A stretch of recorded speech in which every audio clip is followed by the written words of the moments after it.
Hey, what's going on there, guys? Cuddle Truth here. Today's Monday, which means it's time for another episode of Medal of Honor Mondays, a series I do on my channel, where I bring you guys some Medal of Honor 2010 gameplay backed by a more thought-provoking commentary, or one that revolves around Medal of Honor 2010 and or Medal of Honor Warfighter.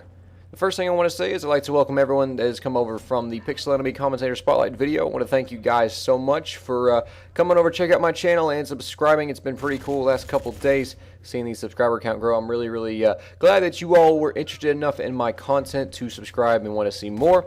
And if this is your first ever Medal of Honor Mondays episode, I wish to welcome you. And if you're curious about any other ones, be sure to check out the playlist on my channel. I've got several other videos. I think I'm getting close to like 8 or 9 episodes now, and they're pretty good. I just mainly do more thought-provoking commentaries instead of gameplay commentaries because this game is basically dead. Tips and tricks have been given out quite a bit, so I try to just provide the more thought-provoking side as opposed to the gameplay side. But I do want to mention this gameplay very quick, though. It is a round of section control on a couple of city ruins using Rifleman class of the PKMs, recorded during the same play session as another video I posted a couple weeks back in which I told you guys I was trying to bring you all PKM-only crews using defensive support action. So I went defense-only in this game, didn't quite get a cruise, but it wasn't too bad considering the PKM is just really garbage in this game. And really, this is the last decent gameplay I have on my hard drive because I tried to get some gameplays the other night, and I'm sorry, I'm never ever going to play Team Assault again. I just absolutely hate that game mode. The group of guys I was playing with, like in the server or whatever, all they did was just camp. It's just they just find these nooks and crannies and they sit there and they have their silenced M4s or they're just sitting there sniping. It just gets so frustrating. I just get sick and tired of it. So that's why I'll probably try to get you guys some combat mission. I'm very curious as far as, or very interested rather, is getting a couple guys to play with and we can get some combat mission games because that's a lot of fun playing with some buds on combat mission. You can use some tactics and get the job done, and I'll be looking forward to doing that and bring you guys some gameplay very soon. But today's topic is going to have to deal with video games, and as you probably noticed from the title, it's going to have to deal with realism in video games. Now, people always talk about, video games, that's not very realistic, that this is not realism. And the first thing I want to say is, keep in mind what you're talking about. You're talking about a video game. This is not real life, this is a video game. That's the first thing you need to keep in mind when playing a video game. I understand that you would like the video game to be as realistic as possible. That's great. But it's never going to be. But what I want to ask you guys is, even though it's really never possible for a video game to be ultimately realistic, do you think that these game developers, producers, etc., should just stop with the whole realism? Do you think there's a line in which they need to stop and not try to push it forward anymore? Or do you think they should, try to go for as realistic as possible, no matter what?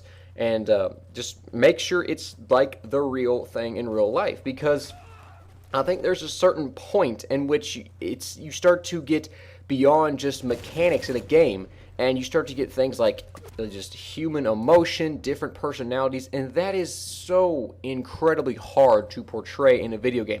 That's the number one thing that any kind of like video stuff or like media stuff, especially video games mainly, you cannot capture emotion in a video game. It's just not possible. People making decisions based on emotion, you can't have that in a video game. You're written in there as far as what you're going to do, and that's just one thing. It's not possible in a video game, and that's one thing that will never ever be implemented in a video game, and is one of the reasons why video games will never be 100% realistic, is because of that reason. But one of the biggest video games as of late as far as having a lot of realism is, as you guys know, I covered quite extensively, and that's Battlefield 3. Battlefield 3 is considered to be, by a lot of people, the most realistic first-person shooter up to date. And I can understand where people are coming from on that. It does have some very in-real-life aspects to it, as far as its game mechanics, the weapons, different aspects about the game that make it feel, a little bit more kind of realistic-ish. But at the same time, I think trying to capture the realistic parts and put it in a video game and make it fun, make it enjoyable, is extremely difficult to do. And one of those aspects about Battlefield 3 that makes it is so hard for DICE and like EA to put in the video game is the suppression aspect. And I know some of you guys out there really hate suppression, and I'm not a huge fan of it either, and I think it's a game mechanic that's really hard to implement in a video game because they're trying to simulate something in real life. They're trying to simulate just human, just like the scaredness of being shot at and your reaction, how, you know, your arms and your hands will feel. I mean, I've never been in the military myself. You know, if you care to share your experience, that's fine in the comment section, but if you don't, I completely respect that, understand. But that's kind of what my guess is as far as how they're going about this in their games, are, you know, trying to simulate the being shot at aspect and, you know, your reactions and, you know, oh, you're not going to be as accurate shooting back or something like that. That's my guess as far as what DICE was trying to do. But I think things like that are so hard to get correct in a video game. I think it should be basically better to be left out. I know some of you guys are not going to like that, like, oh, that's not realistic. Well, okay, it's fine if you think that, you know, leaving suppression out of a video game is not realistic. I think it's too difficult to put in a video game. I really do, because it's a mechanic that's so hard to fully understand and get the correct grasp on and just do very well in a video game.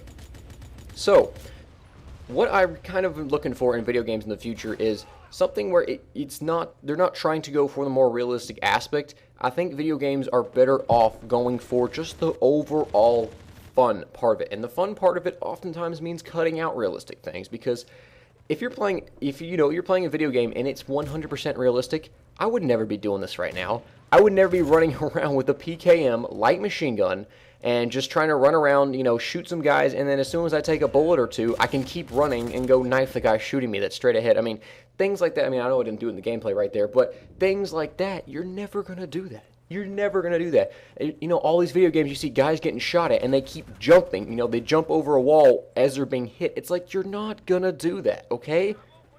Those kind of things, that's not realistic at all. So I think people need to understand the fact that having realism in a video game, yeah, sure, it's cool, it's great. It adds this new, I don't know, in real life feel to it.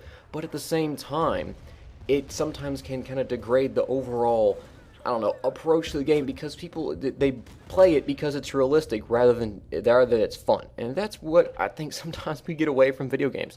You know, these things are just here to entertain us and to have fun and to interact with people, you know, from not only like me here in the States, but all over the world. I mean, I got guys that I played with that are Portugal, Australia, places like that. I mean, over in Europe, and it's just, I play with these guys that are all over the world, and if it was so realistic, it wouldn't be fun for me. It would just be like, you know, this is all serious, all business, and I think we need to really remind ourselves that video games are here for fun. They're not here for just to be 100% realistic, and I think if the video game developers try to go just the realistic path in the future, I think it's going to take away from the fun part of it, and it's just going to be straight serious. But I hope you guys found this commentary rather interesting, and I hope this comment section is flooded with this video. I hope we have some arguments, some back and forth, because this is a rather tricky topic to kind of, I don't know, approach and get correct, because once again, some people really like a ton of realism in video games, whereas others like myself, I enjoy the fact that it's there, but sometimes some issues I wish they just leave out, because it's so hard to